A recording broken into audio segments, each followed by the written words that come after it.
அபியையும் கர்ணாவையும் கோர்ட்டில் விசாரணை செய்யும் போது தான் வெற்றிக்கு அன்னைக்கு என்ன நடந்திருக்கும் அப்படிங்கிறதே புரியுது.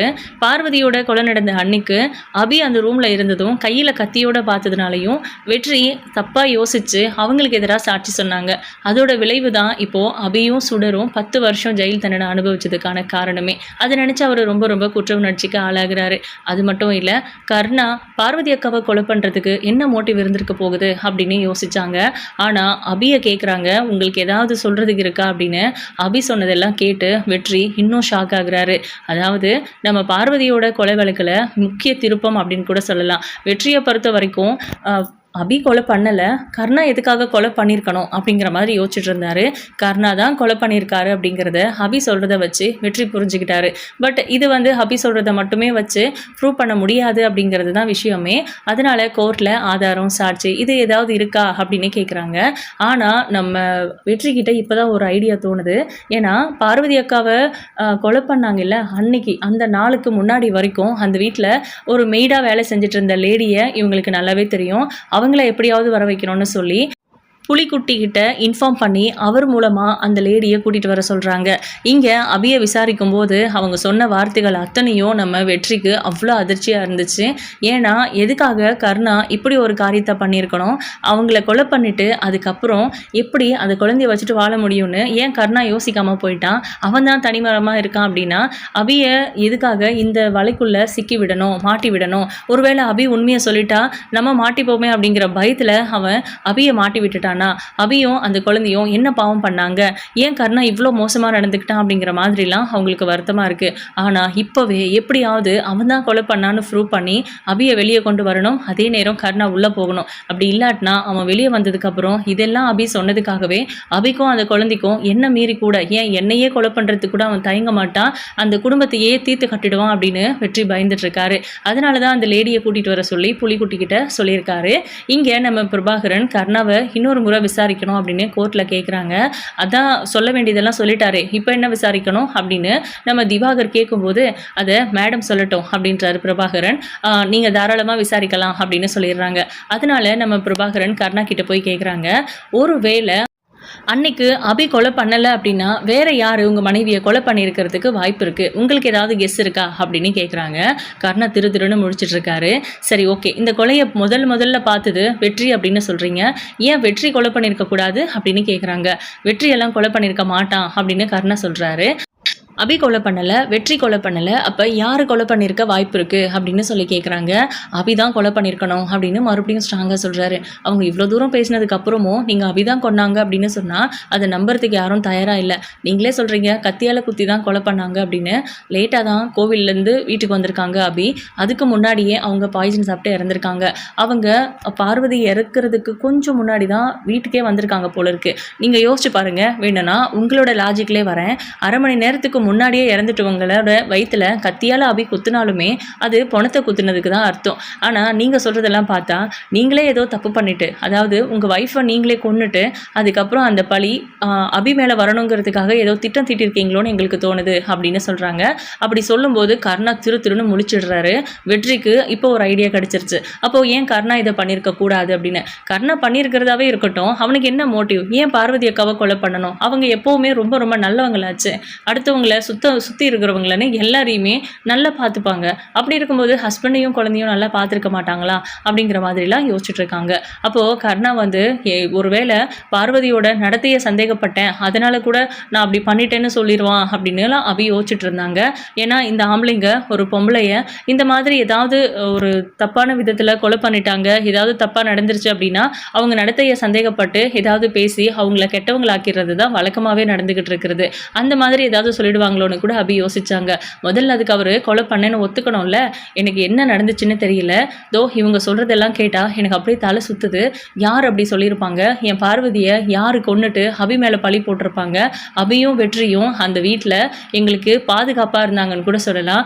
அபின்னா என் ஒய்ஃபுக்கு அவ்வளோ பிடிக்கும், அவளுக்காக நகையெல்லாம் வாங்கி வச்சுருந்தா.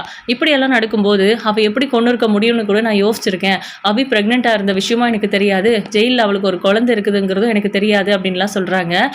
அபியை பற்றி நீங்கள் இப்போ தான் பாசிட்டிவாக சொல்கிறீங்க அப்படின்ட்டு. இல்லை நான் இப்போ நடந்ததை பற்றி சொல்லலை. அவள் தான் என் ஒய்ஃபை கொன்று இருப்பா அப்படிங்கிறதுனால தான் அவள் மேலே நான் கோவமாக இருந்தேன். மற்றபடி அவள் மேலே எனக்கு என்ன கோவம் இருக்க போகுது? என் ஃப்ரெண்டோட என் நண்பனோட ஒய்ஃப் அவள். என்ன நடந்திருந்தாலும் நான் எப்படி என் ஒய்ஃப் இல்லாமல் தனியாக என் குழந்தை கூட வாழ்ந்துட்டுருக்கேனோ அது போல தான் அபியும் அவள் குழந்தை கூட புருஷன் கூட இருக்க முடியாமல் ஜெயில் தண்டனை அனுபவிச்சுட்டு இருந்திருக்கா. எனக்கு இப்போவும் கஷ்டமாக தான் இருக்குது. நீங்கள் எல்லாரும் சொல்கிறீங்க, அவளும் சொல்கிறா. ஆனால் கண்டிப்பாக இந்த கொலையை அபி தான் பண்ணியிருப்பான்னு எனக்கு தோணுது அப்படின்னு கருணா மறுபடியும் அங்கேயே வந்து நிற்கிறாரு. ஜட்ஜி மட்டும் இல்லை, அங்கே இருக்கிற எல்லாருமே சிரிச்சிடுறாங்க. அப்போது வெற்றி இருந்துட்டு நான் கொஞ்சம் பேசலாமா அப்படின்னு கேட்குறாரு. எதுவாக இருந்தாலும் சாட்சி கூண்டில் வந்து நின்று பேசுங்க அப்படின்னு சொல்கிறாங்க. இப்போது வெற்றி சாட்சி கூண்டில் போய் நிற்கும்போது கருணாவுக்கு கொஞ்சம் பயமாக இருக்குது. கை காலெல்லாம் ஒரு மாதிரி ஷிவர் ஆக ஆரம்பிச்சிடுச்சு. கருணாவும் அங்கேயே தான் நிற்கிறார். ஆக்சுவலாக அந்த சாட்சி கூண்டுக்கு கீழே தான் நிற்கிறாங்க. இப்போது இவங்களை நீங்கள் விசாரிச்சதுலேருந்து எனக்கு ஒரு விஷயம் தோணுது. இப்படி இருக்கலாமோ அப்படிங்கிற யூகம் தான். ஆனால் அன்னைக்கு நான் என்ன நடந்துச்சுங்கிறத எக்ஸாக்டாக என்னால் சொல்ல முடியலனாலும் இது நடந்திருக்கும் அப்படிங்கிறத என்னால் ஓரளவுக்கு கணிச்சு சொல்ல முடியுது. நீங்கள் இதை எடுத்துக்கிட்டாலும் சரி, இல்லை இந்த கோணத்தில் நீங்கள் கேஸை கொண்டு போனாலும் சரி அப்படின்றாரு. அதெல்லாம் நாங்கள் பார்த்துக்குறோம், நீங்கள் அதெல்லாம் ஒன்றும் சொல்ல தேவையில்லை. அதாவது கோர்ட்டு சம்மந்தமாக நீங்கள் எதுவும் சொல்ல தேவையில்லை, எங்களோட ரூல்ஸை நாங்கள் ஃபாலோ பண்ணிக்கிறோம். இந்த கேஸ் சம்மந்தமாக நீங்கள் ஏதாவது சொல்கிறதா இருந்தால் சொல்லலாம் அப்படின்றாங்க. இல்லை மேடம், அன்னைக்கு அபி கோயிலுக்கு போயிட்டு அவள் வரும்போதே கருணா ஃபோட்டோ கிட்ட நின்று இப்படி பேசிகிட்டு இருந்தான் அப்படின்னு அபி சொல்கிறது எந்த அளவுக்கு உண்மைன்னு தெரியல. அதை யார் பார்த்தாங்கன்னு தெரியல. ஆனால் கருணாவுக்கு எப்படி தன்னோட மனைவியை கொலை பண்ணுறதுக்கு எந்த மோட்டிவும் இல்லையோ அதே போல தான் அபிக்கும் எந்த மோட்டிவும் இல்லை அப்படின்னு சொல்கிறாங்க நம்ம வெற்றி. அதை எந்த விதத்தில் நீங்கள் சொல்கிறீங்க அப்படின்னு கேட்குறாங்க. அப்போ தான் மாணிக்கம்னு ஒருத்தர் இருக்கார், அவரையும் நான் இங்கே கூட்டிகிட்டு வந்திருக்கேன், தேவைப்பட்ட ஆஜர் பண்ணலான்னு தான் இருந்தேன் அப்படின்னு சொல்லி மாணிக்கத்தை கூப்பிடுறாங்க. அப்போ தான் நம்ம அதாவது பிரபாகரன் வந்து நம்ம மாணிக்கத்தை விசாரிக்கிறாங்க. இத்தனை நாள் எதுக்காக நீங்கள் தலைமறைவாக இருந்தீங்க அப்படின்னு கேட்கும்போது கருணாவை பற்றி சொல்லிடுறாங்க. அதாவது கருணா தான் பார்வதியை கொலை பண்ணது அப்படிங்கிறது முதற்கொண்டு அது எப்படி உங்களுக்கு தெரியும் அப்படின்னு கேட்குறாங்க. அப்போ தான் மாணிக்கம் யாருக்கும் தெரியாது, கருணாவுக்கும் தெரியாத ஒரு விஷயத்த சொல்கிறாங்க. என்னோட வீட்டு பத்திரத்தை அடகு வச்சு கொஞ்சம் கடன் வாங்கியிருந்தேன். அந்த கடனுக்கு வட்டி முதல் எல்லாத்தையும் கட்டினதுக்கு அப்புறமும் கூட கருணா கிட்டேருந்து என்னோட வீட்டு பத்திரத்தை என்னால் வாங்க முடியல, இன்னும் நீ பணம் கட்டணும்னு சொல்லி என்னை நடுத்தெருவில் நிற்க வச்சான். என் ஆசையாக ரொம்ப சம்பாதிச்சு கட்டின அந்த வீடு என் கைவிட்டு போனதுனால என் பொண்டாட்டி பிள்ளைங்க என் குடும்பம்னு ஆளாளுக்கு ஒரு பக்கம் போயிட்டாங்க. என் மேலே இருக்கிற நம்பிக்கை அவங்களுக்கு போயிடுச்சு. எப்படியாவது அந்த வீட்டு பத்திரத்தை கருணா கிட்டேருந்து வாங்கிடணும் அப்படின்னு யோசித்தேன். அதுக்காக அன்னைக்கு அந்த வீட்டுக்கு நான் போயிருந்தேன். அப்போ தான் நான் நோட் பண்ணேன், கிச்சனில் கருணா பாலில் எதையோ கலந்துக்கிட்டு இருந்தார். அது விஷம்தான் அப்படிங்கிறது எனக்கு அப்போவே தெரியும். ஆனாலும் அதை பற்றி நான் எதுவும் கண்டுக்காமல் இருந்ததுக்கு காரணம், எதுக்காக பண்ணுறான், என்ன காரணம் அப்படிங்கிறதெல்லாம் நான் யோசிக்க விரும்பலை. ஏன்னா எனக்கு தேவை என்னோட வீட்டு பத்திரம், என் குடும்பம் நல்லா இருக்கணுங்கிற சுயநலத்தோடு நான் அந்த வீட்டு பத்திரத்தை எடுக்கிறதுக்காக அந்த ரூமுக்கு போனேன். அப்போ தான் பார்வதி அம்மா பாத்ரூமில் இருந்து ரூமுக்கு வந்தாங்க. அப்படி வரும்போது நான் கட்டில் கடியில் ஒளிஞ்சிக்கிட்டேன். அப்போ தான் கருணா அந்த பாலை எடுத்துகிட்டு வந்து பார்வதி அம்மா கிட்ட கொடுத்தாங்க அப்படின்னு சொல்கிறாங்க. இதை கேட்டு எல்லாருமே அதிர்ச்சி ஆகுறாங்க. இது வரைக்கும் மாணிக்கம் வெற்றி கிட்டேயோ இல்லை மற்றவங்க கிட்டேயோ கூட சொல்லலை. ஆனால் கருணா தான் மிரட்டினாரு. இந்த அட்டாப்சி ரிப்போர்ட்டுக்காக கருணா கிட்டேருந்து நிறைய பணம் வாங்கியிருக்காரு, இதை பற்றி மட்டும்தான் சொல்வார் மாணிக்கம்னு நினச்சாங்க. ஆனால் அப்படி எதுவும் இல்லை. அதை தாண்டி இன்னும் இவ்வளோ விஷயம் நடந்திருக்கு. நம்ம மாணிக்கம் இதை தவிர இன்னொரு விஷயமும் சொல்கிறாரு. அவர் அந்த பாலை கொடுக்கும்போது நல்லா தான் பேசிகிட்டு இருந்தார். கருணாவுக்கு பார்வதியோட தங்கச்சி மேலே ஒரு கண்ணு, அவங்கள கல்யாணம் பண்ணணும் அப்படின்னு ஆசைப்பட்டிருக்காரு. அதுக்கு இடைஞ்சலாக இருக்கிற பார்வதியை கொலை பண்ணணும்னு முடிவு பண்ணார். அந்த விஷயம் பார்வதி அம்மாவுக்கு தெரிஞ்சிருச்சு அப்படிங்கிறது தான் பிரச்சனை. அதனால் அவர் சமாதானப்படுத்திக்கிட்டு இருந்தார். இனிமேல் அந்த மாதிரி நான் எதுவுமே பண்ண மாட்டேன், எதுவும் நீ உன்னை மீறியோ இல்லை உனக்கு தெரியாமலையோ நான் எதுவும் பண்ண மாட்டேன் அப்படின்னு சத்தியம் பண்ணி இந்த பாலை குடி, தயவு செஞ்சு குடி, நமக்கு குழந்தை இருக்குது, அதுக்காகவாவது நீ குடிக்கணும், ஏதோ புத்தி கெட்டு போய் தான் அந்த மாதிரி பண்ணிட்டேன் அப்படின்னு மன்னிப்பு கேட்டு அந்த பாலை ஃபோர்ஸ் பண்ணி குடிக்க வச்சார். அந்த பாலை குடிச்சு முடிச்சதுமே அவங்க ஒரு மாதிரி பண்ணாங்க. அப்போது அவர் கருணா இருந்துட்டு பயங்கரமாக சிரிச்சுட்டு அந்த பாலில் விஷம் கலந்துருக்கேன், இதோட போய் சேரு, இதுக்கு மேலே நீ எந்த விதத்துலேயும் எனக்கு தேவையில்லை அப்படின்னு சொல்லி பயங்கரமாக சிரிச்சாரு அப்படின்னு சொல்கிறாங்க. அதுக்கப்புறமும் கூட அங்கே நிறைய நடந்துச்சு இல்லையா, அது எல்லாத்தையுமே சொல்லிட்டு கருணா வந்து பார்வதி அம்மாவை உள்ளவே வச்சு அடிச்சுட்டு அவர் போய் கதவை சாத்திட்டாரு, வெளியே லாக் பண்ணிட்டாரு. அதுக்கப்புறம் என்ன நடந்துச்சு அப்படிங்கிறத என்னால் யோசிக்க கூட முடியல. அவங்க எந்திரிச்சு வெளியவும் போகலை, கதவை திறக்க ட்ரை பண்ணாங்க, தட்டி பார்த்தாங்க, யாருமே திறந்து விடலை. அதுக்கப்புறம் ஏதோ ஒரு டைரி வச்சு எழுதிட்டு இருந்தாங்க. அந்த கேப்பில் தான் நான் பாத்ரூமில் போய் ஒளிஞ்சிக்கிட்டேன் அப்படின்னு சொல்கிறாங்க. அதுக்கப்புறம் நடந்த விஷயங்கள் என்ன அப்படின்னா, நம்ம பார்வதி வந்து அந்த எழுதிட்டே இருக்கும்போது ஸ்லிப் ஆகி கீழே விழுந்தாங்க. அந்த டைரியை நான் அப்புறம் தேடி பார்த்தேன், எனக்கு கிடைக்கவே இல்லை அப்படின்னு. அதுதான் கட்டிலுக்கு அடியில் போயிடுச்சு. அப்போவே அதை சொல்லிட்டு நம்ம மாணிக்கம் அது கட்டிலுக்கு அடியில் போயிடுச்சுங்கிறது மாணிக்கமுக்கு தெரியாது. அப்போது நம்ம அபி வந்து கதவை ஓப்பன் பண்ணலான்னு பண்ணால் ஓப்பனில் இருக்குது. அது அவங்க வந்து அந்த கத்தியை எடுக்கிற அந்த கேப்பில் கரெக்டாக நம்ம மாணிக்கம் வந்து வேற ஒரு வழியாக அந்த வீட்டில் இருந்து எஸ்கேப் ஆகி போயிட்டேன் அப்படிங்கிற மாதிரி சொல்கிறாங்க. அதாவது அபி தான் அந்த பத்திரத்துக்காகவும் அந்த நகைகளுக்காகவும் சொத்துக்கு ஆசைப்பட்டு இப்படி பார்வதியை கொன்னுட்டா அப்படிங்கிற மாதிரி அவங்க கிரியேட் பண்ணணுங்கிறதுக்காக அந்த ஜுவல்ஸு அந்த பத்திரம் எல்லாத்தையும் தூக்கி அங்கங்கே போட்டு விட்டது கர்ணா தான் அப்படின்னும் மாணிக்கம் சொல்லிடுறாங்க.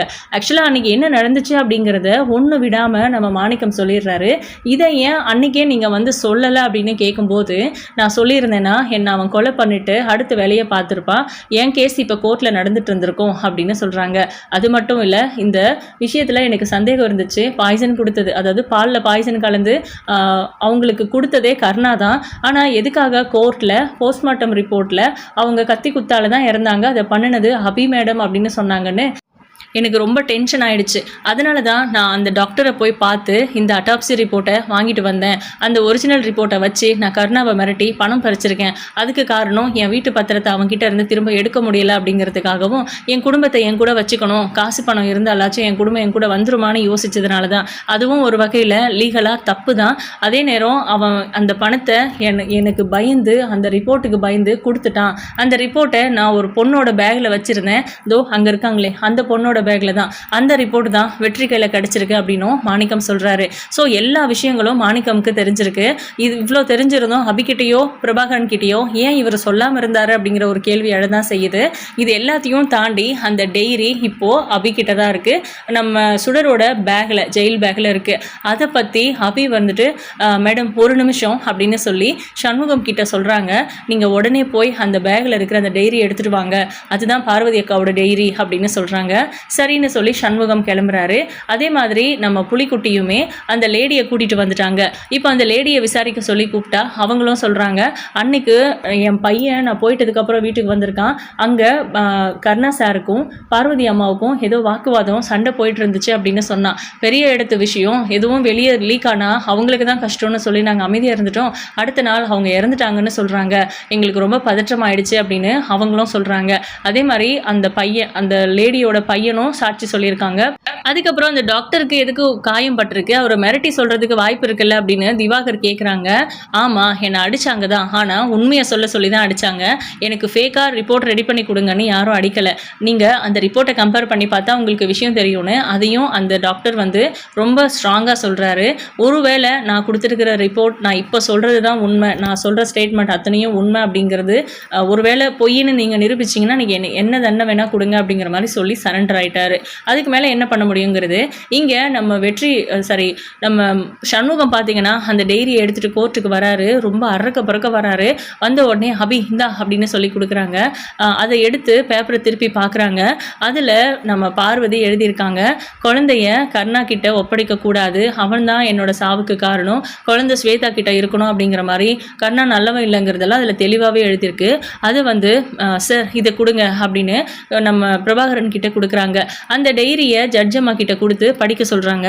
அதை பார்த்ததுக்கப்புறம் இது பார்வதியோட கையெழுத்து தானா அப்படின்னு கேட்கும்போது, நீங்கள் அது எப்போ எழுதுனாங்கன்னு செக் பண்ணி கண்டுபிடிக்க முடியும். அதே நேரம் அதில் இருக்கிற எழுத்துக்கள் எல்லாமே அவங்களோட கையெழுத்து தான். அன்றைக்கி பதற்றமாக இருந்ததுனால கொஞ்சம் மோசமாக இருக்குது கையெழுத்து, அவ்வளவுதான், நீங்கள் செக் பண்ணி பாருங்கள் மேடம் அப்படின்னு அபி சொல்கிறாங்க. நம்ம பிரபாகரனும் அதுதான் சொல்கிறாரு. அதுக்கப்புறம் இதை வந்து ஃபஸ்ட்டு டெஸ்ட் பண்ணட்டும், அதுக்கப்புறமா நம்ம ஜட்ஜ்மெண்ட் சொல்லிக்கலாம் அப்படிங்கிற மாதிரி ஜட்ஜி சொல்லிடுறாங்க. இப்போது அதை வந்து செக் பண்ணுறதுக்கு ஆள் வர வச்சு செக் பண்ணிட்டு இருக்காங்க. இருக்காங்க. எல்லாருமே பயங்கர டென்ஷனில் இருக்காங்க. வெற்றி கன்ஃபார்ம் பண்ணிட்டாரு கர்ணா தான் இந்த கொலையை பண்ணியிருக்கணும் அப்படின்ட்டு. இப்போ பார்த்தீங்கன்னா ஆமாம், இது எல்லாமே ஒரே ஒருத்தரோட கையெழுத்து தான், இது இப்போ எழுதுனது கிடையாது, 10 வருஷத்துக்கு முன்னாடி எழுதுனதா அப்படிங்கிற முதற்கொண்டு சொல்லிட்டாங்க. அதுக்கப்புறம் ஜட்ஜ்மெண்ட்டு அப்படின்னு சொல்லி அவங்க இதை எழுதுறாங்க. எழுதும்போது அபி வந்துட்டு சாமியை வேண்டிக்கிறாங்க. வெற்றி, நம்ம சண்முகம் எல்லாருமே, சுடர் கூட கடவுளை வேண்டிக்கிறாங்க அம்மு ரிலீஸ் ஆயிரணும் அப்படின்னு சொல்லி. அப்போது ஜட்ஜ்மெண்ட் சொல்கிறாங்க, இந்த கேஸில் ஒரே நாளில் எல்லா எவிடன்ஸும் கிடைச்சி குற்றவாளி யார் அப்படிங்கிறத நிரூபித்து சாதனை படிச்சிருக்கு அப்படின்னு தான் சொல்லணும். உண்மையிலே ரொம்ப பெரிய விஷயம். கேஸை ரீஓப்பன் பண்ணி ஃபஸ்ட்டு ஹியரிங்லேயே குற்றவாளி யார் அப்படின்னு கண்டுபிடிக்கிறதெல்லாம் பெரிய விஷயம் அப்படின்னு சொல்லிட்டு கர்ணாவை கைது பண்ண சொல்லியிருக்காங்க. அதுவும் விசாரணையில் இன்னும் நிறைய உண்மைகள் வரும் அப்படிங்கிற மாதிரியும், அவரோட எல்லா அக்கௌண்ட்டு, அவரோட அமௌண்ட்டு, அவரோட சொத்து லிஸ்ட் எல்லாமே வந்து அப்படியே ஹோல்டு பண்ண சொல்லிடுறாங்க, ஃப்ரீஸ் பண்ண சொல்லிடுறாங்க. எதையுமே யாருமே யூஸ் பண்ண முடியாது அப்படிங்கிற மாதிரி. அதுக்கப்புறம் அபியை ரிலீஸ் பண்ண சொல்கிறாங்க. அவங்க எந்த தப்பும் பண்ணலை அப்படின்னு இந்த கோர்ட்டு அவங்கள விடுதலை பண்ண சொல்லி போலீஸ்காருக்கு உத்தரவு கொடுக்குறோம் அப்படிங்கிற மாதிரிலாம் சொல்லி ஜட்மெண்ட் சொல்லிடுறாங்க. அபி தப்பு பண்ணலை, அவங்கள ரிலீஸ் பண்ண சொல்லியாச்சு. கர்ணாவை உடனே கைது பண்ண சொல்லி ஜெயிலில் அடைக்க சொல்லியிருக்காங்க. முக்கியமாக இதில் வெற்றியால் தான் எல்லா விஷயங்களும் நடந்திருக்கு. அந்த டைரி மட்டும்தான் சுடர் கைக்கு கிடச்சிச்சு. மற்றபடி அந்த ஆளை போய் கூட்டிகிட்டு வந்ததாக இருக்கட்டும், அட்டாப்சி ரிப்போர்ட்டை புத்திசாலித்தனமாக ஒரு ரிப்போர்ட்டை அந்த பிரபாகரன் கிட்டேயும் ஒரு ரிப்போர்ட்டை, அதாவது மெயின் ரிப்போர்ட்டை இவர்கிட்டயே வச்சுக்கிட்டது, அப்புறம் அந்த ஆளை கன்வின்ஸ் பண்ணி கூட்டிகிட்டு வந்தது, அந்த வீட்டில் வேலை செஞ்சவங்களை கூட்டிகிட்டு வந்து சாட்சி சொல்ல வச்சதுன்னு எக்கச்சக்க விஷயங்களை பண்ணியிருக்காங்க. அதனால் ரொம்ப சந்தோஷப்படுறாங்க அபி. இப்போது அபி, சண்முகம், சுடர்ன்ட்டு எல்லாருமே கோர்ட்டுக்கு வெளியே அவ்வளோ சந்தோஷமாக கட்டி பிடிச்சி அவங்க சந்தோஷத்தை தெரிவிச்சுக்கிட்டு இருக்காங்க. அப்போது நம்ம பிரபாகரன் சொல்கிறாரு, சுடர், இந்த முறை நான் உனக்கு செஞ்சு கொடுத்த சத்தியத்தை காப்பாற்றிட்டேன், எப்படியும் உன் அம்மோ இப்போ வெளியவே வந்துட்டாங்க நிரந்தரமா அப்படின்னு சொல்கிறாங்க. இனி நான் ஆசைப்பட்ட மாதிரியெல்லாம் இருக்கலாம் அப்படின்னு பேசிகிட்டு இருக்காங்க. அப்போ தான் வெற்றி வராரு. அவருக்கு கன்னத்தில் முகத்தில் ஃபுல்லாகவே காயமாக இருக்குது. என்னாச்சு அப்படின்னு கேட்கும்போது, நான் கோர்ட்டுக்கு வந்துடக்கூடாதுன்னு சொல்லி கர்ணா என்னை ஒரு இடத்துல கட்டி வச்சுருந்தான், அந்த இடத்துல இருந்து தப்பிச்சு போய் அந்த ஆளை கண்டுபிடிச்சி கூட்டிகிட்டு வந்தேன். நான் வந்துடுவேன் எப்படியும் அப்படின்னு கர்ணாவே கெஸ் பண்ணியிருப்பான். ஆனால் அந்த ஆளோடு வருவேன், அட்டாப்சி ரிப்போர்ட்டோடு வருவேன் அப்படின்னு தான் அவன் கெஸ் பண்ணியிருக்க மாட்டான். அதுதான் நம்மளோட பெரிய ப்ளஸ் அப்படின்லாம் சொல்லிட்டு இருக்காங்க. இப்போது அபிகிட்ட சொல்கிறாங்க, தப்பாக புரிஞ்சுக்கிட்டு ஏதோ ஒரு சின்ன தப்பான புரிதல்னால தான் இது எல்லாமே நடந்துச்சு அப்படிங்கிறத தயவு செஞ்சு புரிஞ்சுக்கோங்க அபி. இதுக்கு மேலேயாச்சு நீங்களும் வெற்றியும் சுடரும் சந்தோஷமாக வாழணும். சுடர்கிட்ட சொல்லுங்கள், இவர் தான் உன் அப்பான்னு, நீங்கள் 3 பேரும் சந்தோஷமாக வாழ்கிறத நான் பார்க்கணும் அப்படிங்கிற மாதிரிலாம் பிரபாகரன் ரெக்வஸ்ட் பண்ணுறாங்க. அபியும் கொஞ்சம் நேரம் அமைதியாக இருந்தாலும் கொஞ்சம் கன்வின்ஸ் ஆகிடுறாங்க. அதுக்கப்புறம் அபி, நான் உனக்கு எவ்வளவோ தப்பு பண்ணியிருக்கேன், நான் உன்னை நம்பிக்கை கொடுத்து கூட்டிகிட்டு வந்து உன்னை இவ்வளோ கஷ்டப்படுத்தியிருக்கேன், என்னை மன்னிச்சிடுன்னு காலில் விழ போகிறாரு. அதுக்கப்புறம் அபி மன்னிச்சு ஹக் பண்ணிக்கிறாங்க. அப்போது கர்ணாவை 2 போலீஸ் கைது பண்ணி கூட்டிகிட்டு போயிட்டுருக்காங்க கோர்ட்லேருந்து போலீஸ் ஸ்டேஷனுக்கு. அப்படி போகும்போது பயங்கர கோவமாக போயிட்டுருக்காரு. ஏதாவது ரிவெஞ்ச் பிளான் இருக்கா, இல்லை எஸ்கேப் ஆகிடுவாரா, இல்லை இதுக்கு அடுத்து கதை எப்படி நகரும் அப்படிங்கிறத வெயிட் பண்ணி பார்க்கலாம். உங்களோட கருத்துக்களை கமெண்ட் பண்ணுங்கள். இந்த வீடியோ உங்களுக்கு பிடிச்சிருந்தா லைக் பண்ணுங்கள், ஷேர் பண்ணுங்கள். தேங்க்யூ.